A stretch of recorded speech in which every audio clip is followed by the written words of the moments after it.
students, welcome to the channel. So today in this video we are going to discuss some questions with their brief explanation. So moving on our first question, Schedule F to the Drugs and Cosmetics Rules 1945 prescribes the options are option A, requirement for the functioning and operation of a blood bank. Option B, standards for surgical dressings. Option C, list of drugs to be prescribed. Option D, standard for disinfectant fluids. So, which schedule F to the Drugs and Cosmetics Rules 1945 prescribe which is which? So, which is the correct answer? The correct answer is requirement for the functioning and operation of a blood bank according to the Schedule F. So let's discuss in detail that Schedule F is a requirement for operation of blood bank and or preparation of blood components, where Schedule F1 is provision for bacterial vaccine, viral vaccine, anti-sera, diagnostic antigens, etc. And F2 is standards for surgical dressings. And F3 is for standard for umbilical tapes. One for blood bank or blood components, and F1 is for bacterial vaccine, and F2 is for surgical dressing, F3 is for umbilical tapes. So the correct answer is requirements for operation of blood banks and components. And double F schedule is for ophthalmic preparations, standards for ophthalmic preparations. So the correct answer is A. Moving on the next question.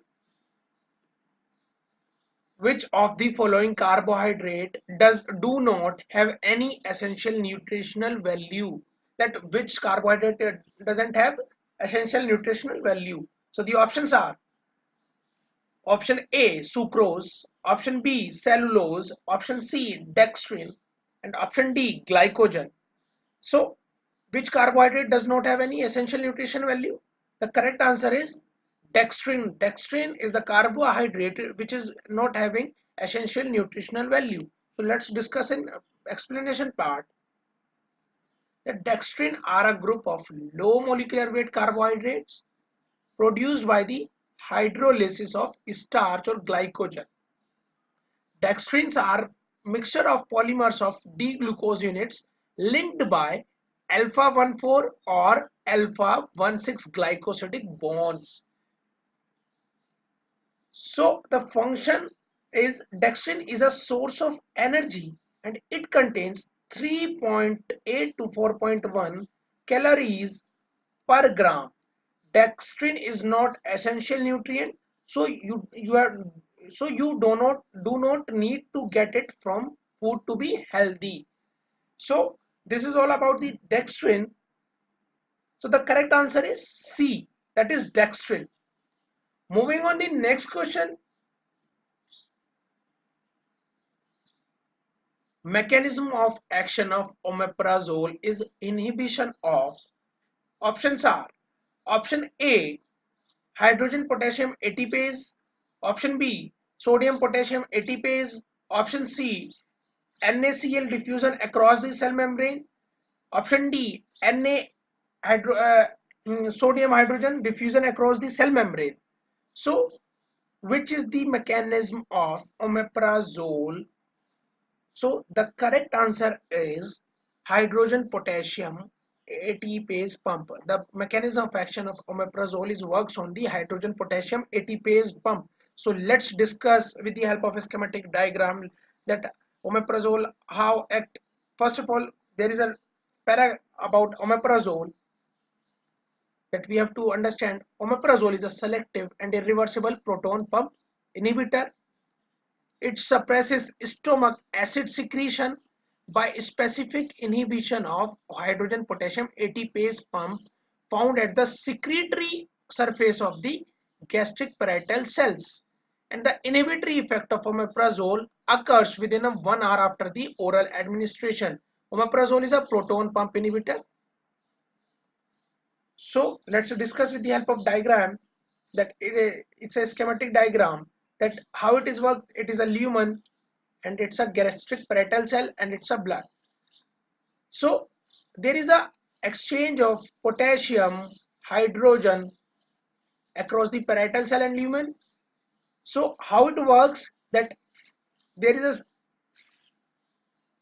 chloride ion goes outside from the parietal cell and it also goes hydrogen also goes out from the parietal cell in exchange of potassium. So what H plus HCl makes, that is HCl in lumen. So what the actually omeprazole does, omeprazole inhibits the ATPase, that is hydrogen potassium ATPase pump. If it inhibits, then there is no exchange of potassium and hydrogen takes place and there is no formation of HCl takes place. So this is the mechanism of omeprazole. So it's all about the omeprazole mechanism. Moving on the next question. Carl Fisher titration is a technique related to, options are option A voltammetry, option B potentiometric titration, option C amperostatic colorimetry, option D potentiostatic colorimetry. So which is the technique related to the Carl Fisher titration? The correct answer is amperostatic colorimetry is the technique related to the Carl Fisher titration. So let's discuss in explanation that Carl Fisher titration is a classic titration technique that use colorimetric titration or amperostatic colorimetry or volumetric titration for the determination of trace amount of water in sample. Students, sometimes the question may also ask that the use of Carl Fisher titration. So we have to just uh, give the answer in that it is help to in the determination of trace amount of water in the sample. So the correct answer is C. Moving on the next question. A 50-year-old person suffering from renal failure underwent kidney transplant and he was prescribed a nucleotide derivative following the organ transplant. So the nucleotide derivative of the therapeutic importance in this organ transplant is, and the options are option A azathioprine, option B 5-fluorouracil, option C citarabine, option D allopurinol. So which is the nucleotide derivative having therapeutic importance in the organ transplant? And the correct answer is azathioprine is the nucleotide derivative of therapeutic importance in the organ transplant. So let's discuss in explanation part that immunosuppressants are used in organ transplantation to prevent the rejection. Most commonly used agents for these purposes are glucocorticoids, and azathioprine is a nucleotide derivative that can be used as an immunosuppressant. And 5-fluorouracil and citarabine are also nucleotide derivative, but these are used for the treatments of cancers. And where allopurinol is used to decrease the production of uric acid, it has no role in a renal transplantation. Just it is also used in gout. Students, it is used in gout. Just may memorize this that allopurinol is used as in gout. So the correct answer is A, that is azathioprine. Moving on the next question. Choose the types of calcium oxalate crystals present in rhubarb and cinchona.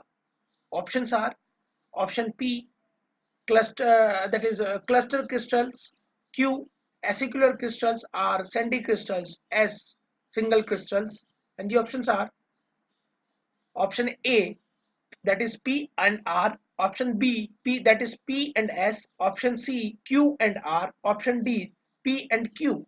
So which is the correct option? The correct option is having the calcium oxalate crystal present in rhubarb and cinchona are P and R, that is cluster crystals and sandy crystals having these. So moving on the explanation part, that acicular crystals are observed in cassia, curacao leaf, and wasaka and cinnamon, where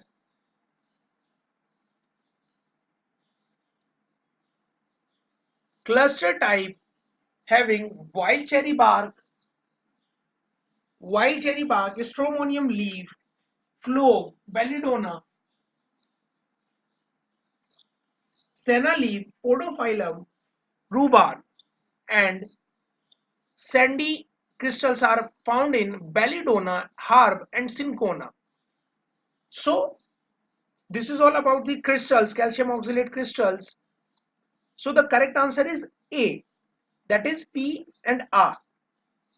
So moving on the next question, subcoating of tablet is used. Options are option A, to protect from breaking, to impart color, option C, moisture protection, option D, increase bulkiness and to rectify the corrugated surface. So what is the purpose of subcoating in tablet and why subcoating of tablet is used? So the correct answer is subcoating of tablet is used to increase bulkiness and rectify the corrugated surfaces. So let's discuss in explanation part that first is there is a steps, first step is seal coating for moisture protection. It protects from the moisture. Second is subcoating. Subcoating is done for bulkiness, increase bulkiness and rectify the corrugated surfaces. That is the answer, which is the answer. And where third step is syruping to impart color, and fourth one is polishing to protect from breaking. There are four steps in the coating. First is seal coating, second sub coating, third is syruping, and fourth is polishing. So the correct answer is to increase bulkiness and rectifies the uh, improper surfaces of the tablet. So the correct answer is D. Moving on the next question, variation in magnetic field of magnet is due to, and the options are option A, RF amplifier, option B, frequency sweep, option C, Helmholtz coil, option D, RF receiver. So which is the correct answer? The correct answer is Helmholtz coil. That variation in magnetic field of magnet is due to Helmholtz coil. So let's discuss in explanation part that RF amplifier is used for amplification.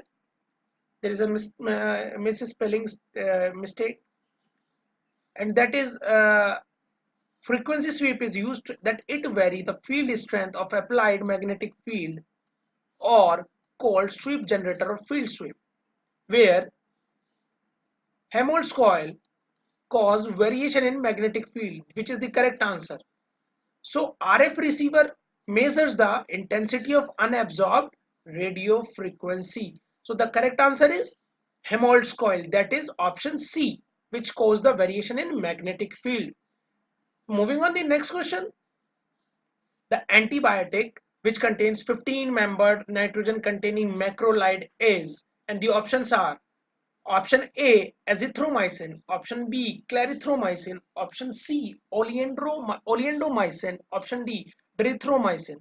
So which antibiotics contains 15-membered nitrogen containing macrolide is, and the correct answer is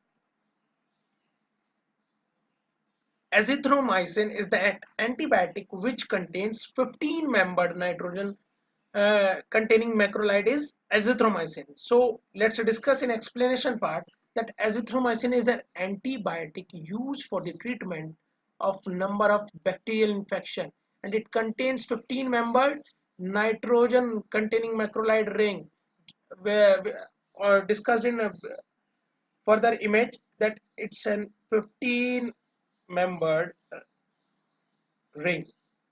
So it's a structure of azithromycin. So This is all about this question. Moving on the next question. So the correct answer is A. So moving on the next question is, which of the following hormone is used to check pregnancy? So the options are option A GRF, option B HCG, option C ACTH, and option D TSH. So which is the following hormone is used to check HCG? Which of the following hormone is used to check pregnancy? So the correct answer is HCG is the hormone which is used to check pregnancy. So let's discuss about the SCG, that there are two types of pregnancy test. One uses urine sample by using urine, and the other is blood. So both tests detect the presence of a hormone called human chronic gonadotrophin. This hormone is produced by the placenta shortly and after the embryo attaches to the uterine lining and builds up rapidly in your body in the first few days of pregnancy. That's why we just used to detect HCG, and it is this rapid shift in hormones that triggers most of your pregnancy symptoms. So HCG is used to detect the pregnancy test in pregnancy via we also two methods are, one is urine sample by taking urine sample and other one is sample of blood. So this is all about this video.